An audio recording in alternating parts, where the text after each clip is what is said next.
Hello guys, আসসালামু আলাইকুম। আমরা সুন্দরী যুবতী কোয়েল পাখি।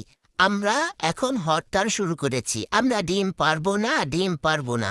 কারণ একটাই, ওই দেখেন দুইটা ছেলে আমাদের এখানে আছে। ওরা আমাদের খুবই ডিস্টার্ব করে, ঠেলাঠেলি করে, প্রচণ্ড খায়, খেতেই থাকে, তারপরেও তাদের পেট ভরে না।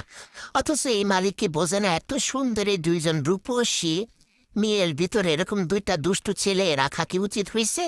হ্যাঁ, তারা আমাদের সব সময়ের জন্য জ্বালাতন করে, খেতে গেলে ঠেলাঠেলি করে। এগুলো আর সহ্য করতে পারতেছি না। আমরাও আসছি। হ্যাঁ, মালিককে বুঝিয়ে দেব। কত ধানে কত চাল, আমরা ডিম পাড়া বন্ধ করে দিয়েছি, হরতাল করতেছি। দেখি, যতদিন না মালিকে এই শয়তান দুটাকে না সরায় ততদিন আমরা হরতাল, ডিম পারবো না। সারাক্ষণ দেখেন তো, ওই দেখেন।